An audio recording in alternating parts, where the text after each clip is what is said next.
So yeah, we're on the way to the Elevate event.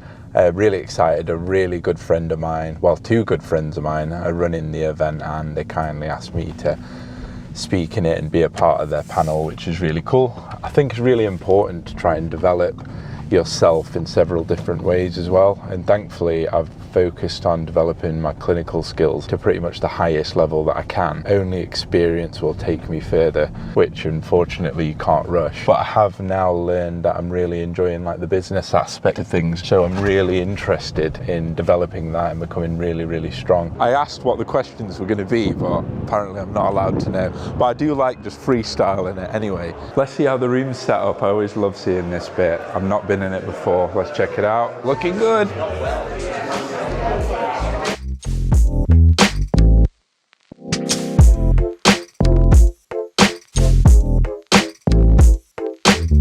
Well, I didn't typically go to these things on my journey in business or being a clinician at all. It's really not a common thing to get involved in these kind of things.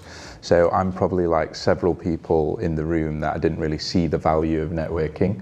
And then Elliot kind of got me into it a little bit by convincing me to go to a Silversmiths event with some nice dinner. And then I did enjoy it, but on the walk there I thought, you know what, I'm not going to be a typical person and not get involved. So I said to myself, if I'm going to go to it, I'm going to get stuck in properly, and I'm going to make myself speak to at least 5 new people in the room and make the first point of conversation. So my one thing I would say to you is that if you're going to come to something like this and take the time away from your team and your day to get stuck in and actually speaking to other people on your table, because like Chloe said, you never know who you might meet, you never know what idea that might spark. And I found it to be greatly beneficial, and hence why I'm still coming to events and enjoying them. We've got you on LinkedIn now as well. Yeah, LinkedIn. I didn't have part on LinkedIn. It was all about Instagram, his 10,000 followers, big on TikTok, and I said, no, get on LinkedIn, you have to get on LinkedIn. So that's one thing we worked on. Yeah, I mean, I'm really hoping to talk a little bit more about the importance of video today. My good friend and videographer I brought along with me, Josh.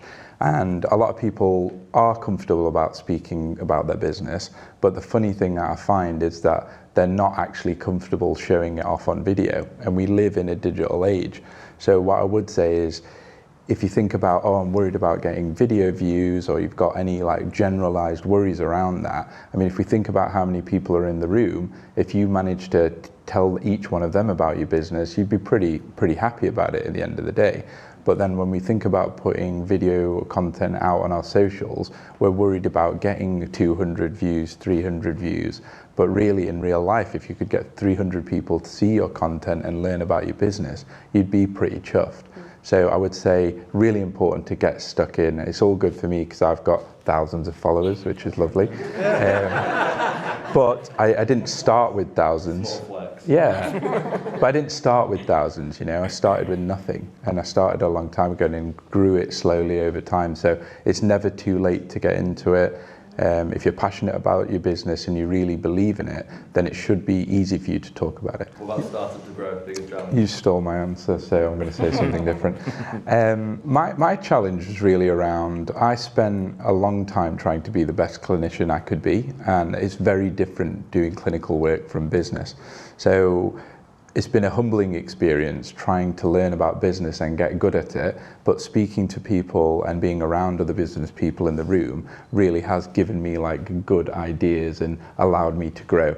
So I've done you know, like almost 10 years in further education doing different degrees around dental implants and clear aligners and all that, but none of that has put me in a good position to learn about business. So when I did start my own business and my own practice, it was quite startling how complex and multifaceted it is. And it's not just about getting patients in, it's mentally how taxing it can be. You know, I've got a young family as well. I try to be there around as much as I can. But I'd say that's been the biggest thing that I've developed and learned.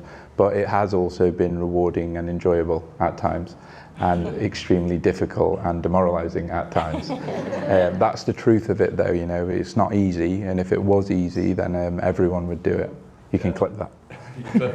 Following on from Pete's point, I think the team that you develop around you really, for me, determines like how much you enjoy your work day. We hire well on personality and skills, and it has put us in a good position, and that does come across on social media.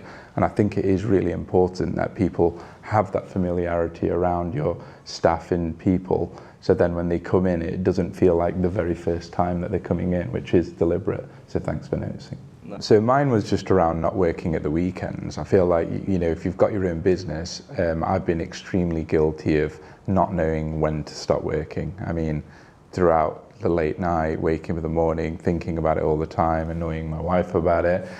But really, I've never worked at weekends. So when we set up the business, I was doing some bits on Sundays, but now I just have like a hard and fast stop where I don't do any clinical work on the weekend at all. So I think that's the main thing that sticks out, is that's my like cut-off point. And as I've developed and grown throughout my journey, I've learned that the more stops like that you put in place, the better. And a good business coach and now friend of mine said that, look, you're so busy that if you don't plan your fun, you will never have any fun. So I feel like that was a really good bit of advice. So now I plan my sport in, I plan my trips well in advance. Sport, golf. Yes. That counts, right? Yeah, I think what was really interesting, a lot of people put their hands up, is they're the ones that are doing the selling in the business. And what I'm trying to do in mine is teach some of the staff that are there and trust them.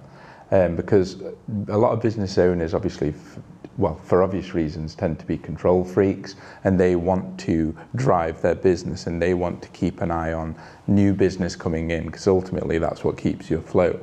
But at the end of the day, you can't split your time in two.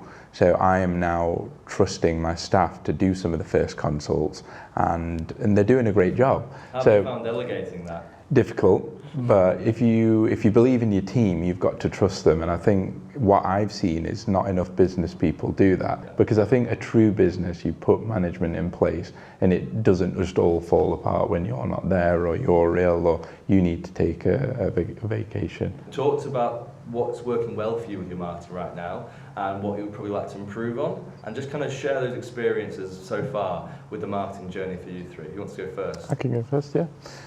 So for us, as I was saying, I've been involved in video content creation for a long time just because I enjoyed it, and I wanted to essentially show off what we can do to someone's smile. And really, a lot of people, as I was saying earlier, they know what a dentist is, but not many people know what can be achieved these days. So me talking about those things in video has been the biggest change that I think is not producible in another way.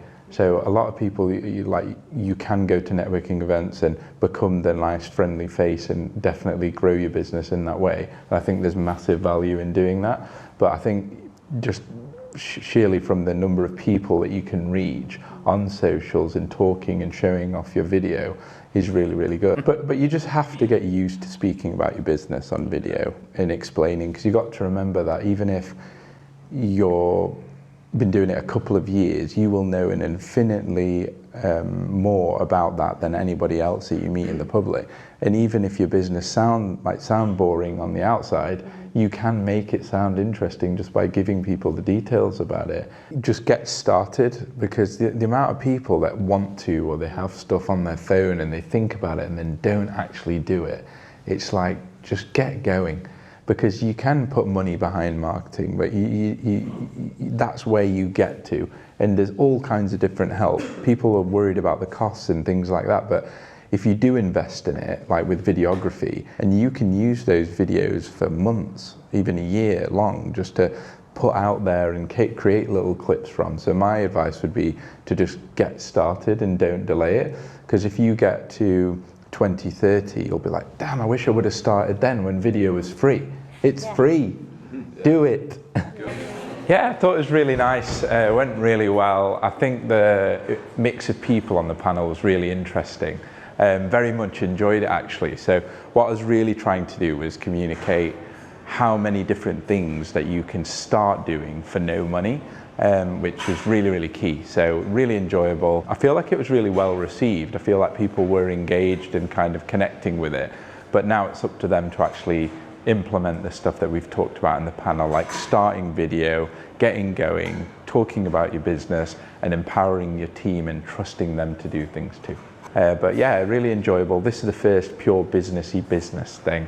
and really, really enjoyable. So we're going to go back in on the tables. It's filled with different business entrepreneurs and business owners. So we're all just going to communicate with each other and try share troubles and ideas and try help each other out.